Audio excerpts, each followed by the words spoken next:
So we're back in the greenhouse where last week we were planting, or about a week and a half ago. You can see that we've hung all the roller hooks so that goes up to that wire. These cherry tomatoes we pruned to a single leader, and so if you're looking at that, this is a node. So here's one that we've already pruned out and it's regrown. I don't know if you can see this. So I'm going to prune that out, and so here's a node, another node, and you get all the way up here to the top. On these cherry tomatoes, and on most cherry tomatoes, the leader that is right below a flower cluster tends to grow more aggressively. So I'm going to go ahead and prune that out, just like that. I'm going to drop it. Some people prefer to use snips.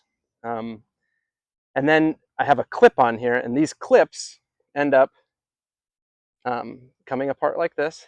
The string is trapped in this little groove, and so you put that on there like that, and then it stays tight. And this will allow those cherry tomato plants to grow straight up, so we really increase our plant density in here. So our plants are 1.5 feet apart. If you look at the leaves on this, so you see how the center growth here is like really nice and dark and vibrant, and some of the lower leaves are yellow. I'm not really worried about a nutrient deficiency there. Oh, here's a cutworm though. I'm not really worried about a nutrient deficiency in here. Right after we put these out, it got down into the mid 30s, and me being somewhat lazy and risk tolerant, we decided not to put a floating row cover over it, and we cold stressed them a little bit. I don't think it's going to affect yield at all. So when I clip these on, the big thing I really like to keep in mind is I don't want to clip right below this flower.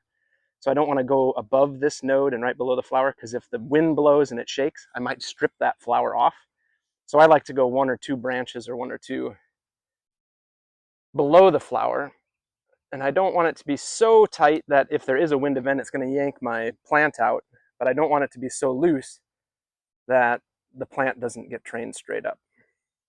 You can see that we have flowers on. We did prune the first flower cluster off. We've gotten the first clip on, and in about another week or so, we'll come in and put the second clip on and prune all of the leaders out. The determinants over here are a little bit different. Same cold stress.